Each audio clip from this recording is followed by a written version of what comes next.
Today I'm joined by my friend Catherine. She's a ninth grade English teacher in her first full year of teaching. And yeah, it's only her first year, but she's already got a fair amount of interesting experiences under her belt. And today we're just going to talk about a few of them. Recently, she didn't witness it firsthand, but it was one of her colleagues. Basically, they had a little verbal altercation, a little bit of a argument regarding the teaching of a specific book. Should we say which book? Or? Sure. So the actual book itself we can just face each other. Okay. The actual book itself was Just Mercy by Brian Stevenson, which is pretty well known as a, I would say, Just Mercy, anti-capital punishment, very pro support for marginalized or underrepresented people in jail or jail populations. It's very much on that side. And it's the young adult adapted version because, of course, this is for high school students, especially ninth grade. And the verbal altercation involved a parent who was voicing a complaint that the parent felt that it was not appropriate for their child to be reading that text because it had anti-police themes. And instead, they would prefer if their child read a classic text, something that was of the canon, as we call vanilla. You or could more call it. Stereotypical. Yeah, I get what you're saying. Exactly. Okay. So they wanted a classic text instead. And this really upset the teacher for a variety of reasons, I would say. There was a whole lot going on, but especially because she felt that this was an important text to be taught, and she felt that her say was being silenced, and therefore her class was not able to read that text because of a single parent complaint.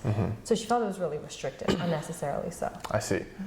And for the record, Just Mercy is on the approved reading curriculum list. Yes, correct? It definitely is. I think that's noteworthy.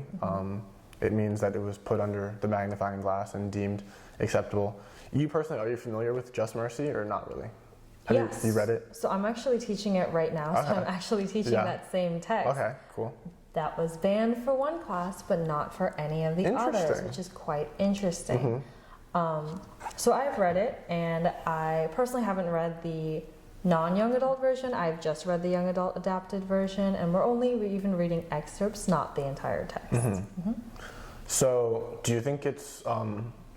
Do you think it's appropriate for your ninth graders to be reading, or? So I would say yes, first thing off the bat. I would also say that the way that we present it is really important. This is a nonfiction memoir. This is nonfiction. It's someone's experience. It's someone telling you what they think. We want to teach them how to take a critical eye to that. Do I agree with this? Do I believe in what he's saying? Do I believe in his argument? To take note and evaluate that, right? Right. So the idea that this parent feels that it should not be included because it isn't part of the classic text seems ridiculous to me, because that is a skill that you are asking your child to lose out on because you don't like the contents of the book. If anything, I would say almost, if you dislike the contents of the book, and maybe your child does or doesn't, isn't it even more important that they take a very critical eye to this book, and that they are able to develop those skills to challenge or accept those ideas, as they develop out of adolescence? That was my thought process. What do you think of this?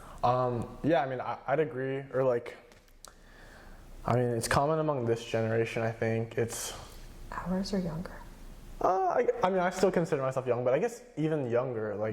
We've talked about it, The Coddling of the American Mind by Jonathan Haidt. There's a quote that's no, it's not a quote, but it basically says you shouldn't pave the road for the children.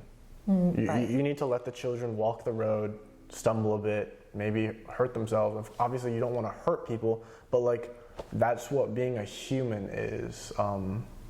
You don't have to Just Mercy. You don't have to agree with everything. Exactly. That's the point of schooling. That's the point of developing critical thinking skills. And of course, I'm not a teacher. That's what you guys are there for.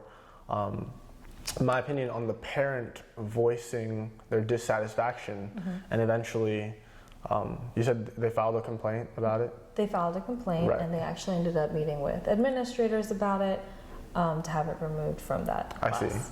Right. So on one hand, I'm okay, yes, I respect you. I mean, you care for your kid, you want the best for your kid, but also I don't think that's the right path to take, because like you said, like I mean, you can if your kid comes home from school and it's like, hey mom, hey dad, this is the book I'm reading, maybe you can look at it, read the back, maybe read a synopsis online, and then you as an adult, you can come to your own conclusions, and maybe you even have the authority to say, hey son, daughter, like I don't like that book, like there's a lot of stuff, ideas, themes in there I don't agree with, but that being said, they still should read the book. I mean, they've been assigned it in class. That's how I feel. But I mean, you could argue maybe that in itself is too invasive. I don't know. People have been arguing about this a lot nowadays. As in, like, there's so the children, the youth. The main influences are their parents and the schools. In my opinion, the parents should ultimately have more say, more authority. What they want for their children should have more weight than the schools. Don't get me wrong, the schools are really important, but nothing can replace a mom and dad in the home. But yeah, I mean, well, like you were saying, like I guess this parent's being a little childish. Like don't ruin it for everyone else. That's the way I see it. I mean, because it's not your discretion; it's the teacher's discretion. So that's how I feel. So going off of that and then kind of going into the realm of like how COVID-19 has impacted education, a lot of people say, because a lot of schools went to virtual learning for at least part of the last school year, what ended up happening was all of a sudden the classroom was at home and home was the classroom. Like it was good point. Collapsed into one. So in a way, it's kind of brought the teacher and the parents like closer at odds and also closer together. Not closer together, but like they're like pressed against each other, which butting heads has caused a lot of friction, because usually that's a space where like there's a lot more flexibility. Children are usually at school for about 8 hours a day. It's a pretty significant amount of time that they are developing into different people from what their parents know and what their parents control maybe. And I'm not saying necessarily the parent was wrong to complain. If they were uncomfortable, then sure, they should have voiced their concerns. But I think demanding that the book be taken off of the list, especially with the logic that it should be removed because it doesn't have literary merit, is first of all a stupid argument. Because who are you to decide that this text is literary merit? There are many texts, in fact, that you could argue are part of the canon that have extremely problematic themes and extremely concerning, ideas and behaviors. Right. Why do you think that they should be kept and the other one shouldn't? Because one of them is older? Age has nothing to do with the quality of the thought. Right. So I think that was just a stupid argument. And I also agree that, mandating that sort of thing arbitrarily, like she has to remove it from the curriculum, feels like a response to someone's anger, not necessarily a logical reaction to someone's concern. I see. Yeah. I mean, did you ever interact with this parent, or like, did your coworker, your colleague, explain how that went down? Like, I'm sure they didn't have good things to say about the parent. Well, obviously there was animosity between the two. You're right. I have to admit, I'm probably slightly biased because I definitely respect this teacher a lot. Okay. I mean, good for you. That's someone that's your colleague. Of course. But yeah, like, I mean, I can't speak on it. I'm not a father. I might be eventually. But so in your opinion, what should he have done better? What's the ideal route he should have taken? He is dissatisfied. We can't change that. But how should he have gone about it? Just like sit back and say. Should he even whisper in his kid's ear, hey, like, this is not good quality reading, this is not healthy, or it's not contributing anything? Or should he just zip it and let his child make their own decisions? What do you think? I'm trying to think about this as, not a parent, but as someone who is a teacher. I think I would have appreciated it and I would have been more conscious if this parent had contacted me and said, I have some questions about this text. And maybe they contacted me and they expressed their concerns. Like, personally, these are not the values that I subscribe to. Yes, I ascribe to in my household. And I would like, please, that you do not try to instill this like as a word of law, please. Like, could you consider that? And, you know, the reason that I say this is because I'm also thinking of the student, right? If the parent says to their child, you know, these are not things that I ascribe to, I don't believe them to be true. And the student, you know, they're still developing. They say those things in the classroom without thought for how they might be perceived or what that means critically, then they might be shut down by the teacher or by their peers, which we definitely don't want that either, because, you know, like, they need to have room to grow without being shut down. So in the interest of protecting both the student and the parent's concerns, if the parent was able to step in and say, hi, I just have these concerns and I'd like to express them to you. My child may have heard these things from me. You may hear them, but I would like you to still communicate with me and understand that. But perhaps I say that as someone who is a new teacher who is not very experienced with dealing with parents, so I'm still learning. I want to have that open line of communication. Perhaps if I was an experienced teacher, I'd feel a little bit more differently. Interesting. Yeah, I mean, it's all about respect, ultimately, in my opinion, when it comes to interpersonal relations. So I'm going to go ahead and assume this person was probably filled with disdain and vitriol about the situation. So they probably didn't present themselves in the most composed and respectful manner. And, like, I get it. Like, if you're a parent, you care very deeply for your child. I don't know that sensation yet. Maybe I will one day. But I don't know. Like, I hope they didn't disrespect your colleague too much. But yeah, I mean, like, of course, a lot of problems could be solved if we all interacted with one another more respectfully and kindly. And of course, like, that sounds like naive to say or whatever, but it's we true. seem to have a very hard time doing that. Right. And I understand why. Don't get me wrong. Like, I can get emotional and angry at times, but I do my best to stay composed and respectful. And I think that would have been a very big help to resolving the situation a little bit more cohesively towards and like just de-escalated the situation, because it put a lot of pressure on the teacher, put a lot of pressure on the students, and kind of demanded the administration arbitrate something that perhaps wasn't a situation that needed like mediating, and kind of like stepping back. If you think about the whole idea of like banning books in the first place, the whole idea. I was going to ask you about that in general. Like, what's your take on it? But sorry, please keep going. Banning books in the first place, well, it kind of suggests that there are some audiences for which texts are not appropriate. And maybe I say this as a precocious reader and someone who really likes reading.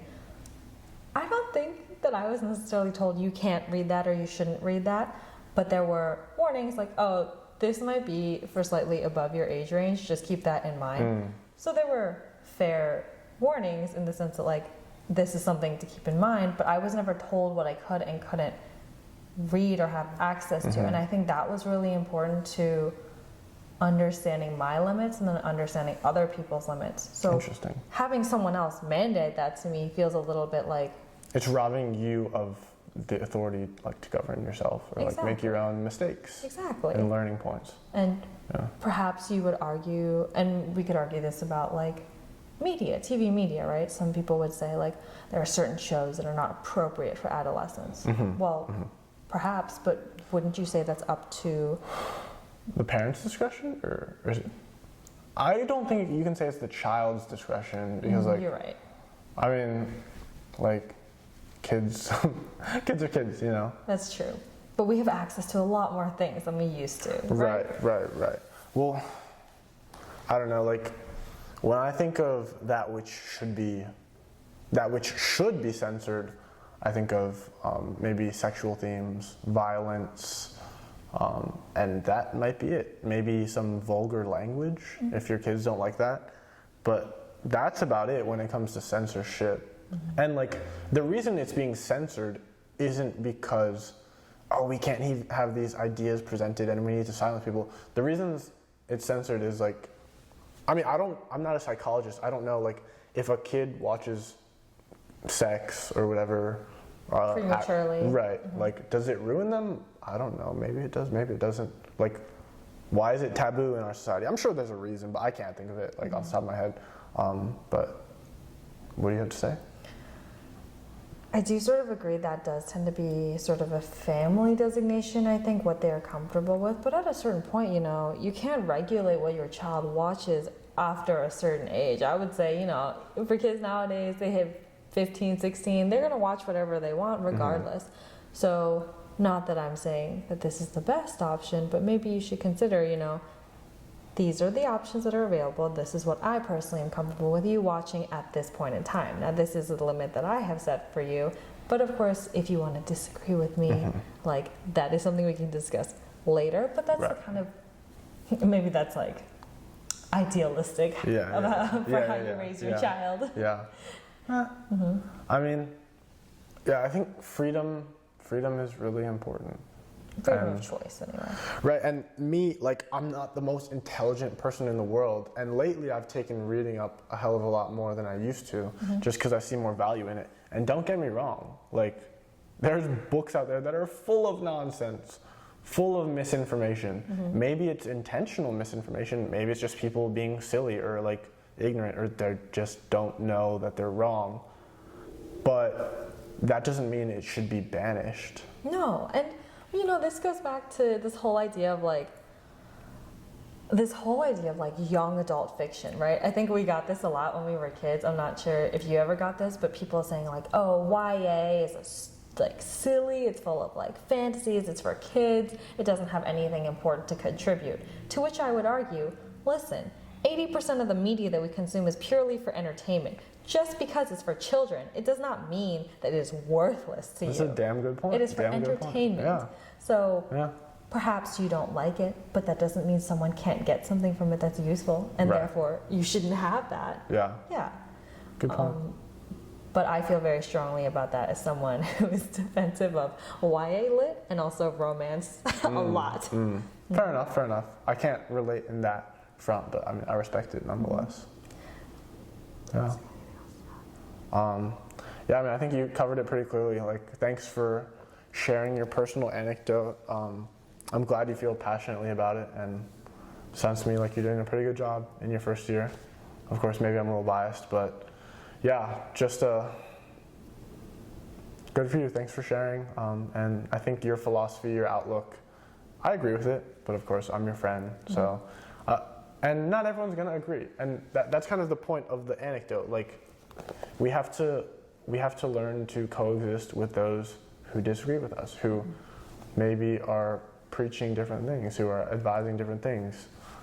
That's the life we live in. If you think it's my way or the highway, and it's always going to be that way, you're kind of in for a rude awakening. So, we got to teach our kids that things are not always going to go your way, and sometimes people in authority positions will say things you don't agree with, and that's just life. So deal with it. But thank you for sharing. Yeah, thank you for having me on and letting me talk about something that's very important to me. I appreciate it. Yeah, for sure.